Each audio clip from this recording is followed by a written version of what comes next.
Today I'm going to change the lower control arms in my 2009 Pontiac G8 GT. The Pontiac G8 does share a few parts between different platforms that GM produced, including the Chevrolet Camaro, but for the most part the suspension pieces are pretty specific to G8, with the exception of the Caprice police car. So, parts aren't super cheap, but you can find some off-brand stuff, and that's what I did with this lower control arm install. So I started the project by driving the car up on these little wooden ramps that I made, because the car sits low. They sit low anyways, you can't really get a jack under there, but mine is lowered a little bit more and it's just a pain. So I made these little stair steps out of just like a picket fence post, and just drive it up onto those, and then you can get a jack under it. So jack the car up, yank the wheel off of it. You can check if you're wondering if you have bad ball joints or bad lower control arm bushings or anything like that. You can check by grabbing the wheel, the sides of the wheel, and shaking back and forth, and if there's any play or clunking sound, then it's time to replace it. But in my case, driving down the road, the car made a rattling noise, kind of like if you have a bad shock. And I replaced the shocks with coilover shocks, and still had the same rattle. So did a little bit of Googling. Looks like lower control arms could be my answer. Also, while I was in there, I changed the sway bar end links.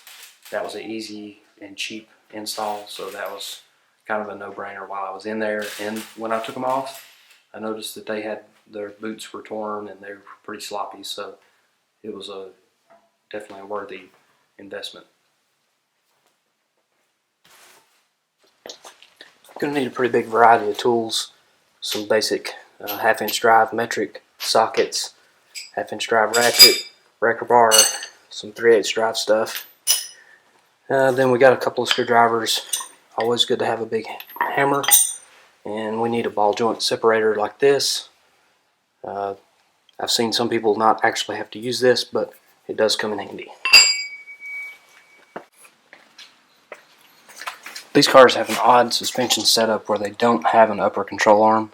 They actually have two lower control arms, one that controls forward and backward movement, one that controls side to side. It has two ball joints, both connect to the steering knuckle, and two pretty basic setups here as far as just a single pass-through bolt with a bushing. So once the tire and wheel's off, I turned the wheel so that I could access the nuts for the ball joint. That was the first thing that I tackled, was getting those broke loose and getting it loosened. The first one that I did, I've never seen this before, but I didn't even have to hammer it. I just loosened the nut, and as I was loosening it, I felt the ball joint break loose. And from that point, the stud was trying to spin, so I had to take some vice grips and open end wrench, or a box end wrench, and do it the slow way.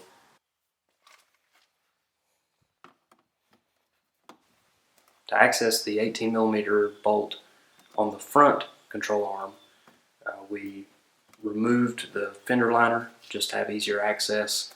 If I'd had a ratchet wrench or something like that handy, I probably wouldn't have had to, but it's still just pop a few of those little push pins out, just bend the fender liner around. It's not going to hurt anything, it's just plastic.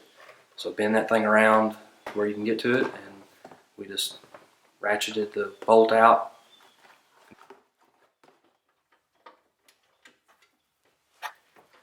It's a 18mm head, and the good thing is the nut on the other side is welded to the bracket, so it makes for a pretty easy removal.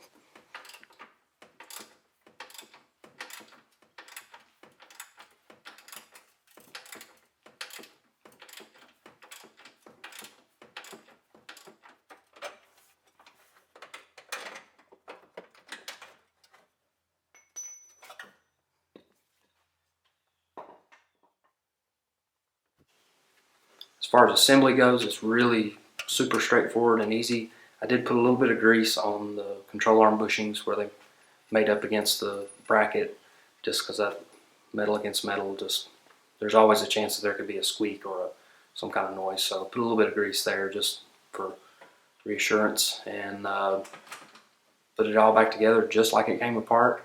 There was no hiccups, no problems. Just put the bolt through on the control arm bushing, get it close to being tight. Don't tighten it all the way while the suspension is drooped. What you'll want to do is get the control arm bushing bolt, get it pretty close to being tight, then go ahead and put the ball joint in, get it tight, and then jack up. I like to use a block of wood so that I'm not jacking directly on the control arm. Use a block of wood, jack it up to lift the suspension, get it to where it's pretty close to ride height. Then you can tighten the control arm bolts, because you don't want to tighten them when they're at full droop. That's just not where the control arm likes to live. You don't want to have tension on it when the weight's sitting on it. So always on any control arm, new car or old car, tighten those bolts once the car is sitting at ride height. So the other control arm had to beat on it a little bit, but not bad. Not anything close to what I've encountered before. So this was definitely an easy deal.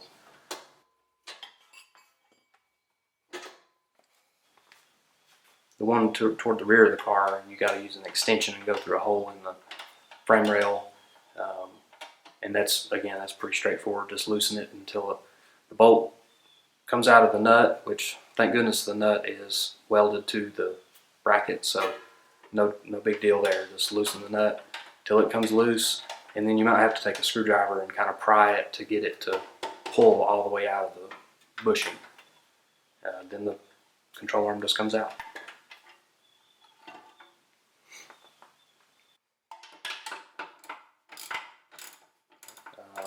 Put it back together with the factory bolt, put the new nut on the ball joint, got it good and tight, and did the same thing where I jacked up, got a little bit of pressure on the suspension where it's close to ride height, tightened down the control arm bolt, and it's all done.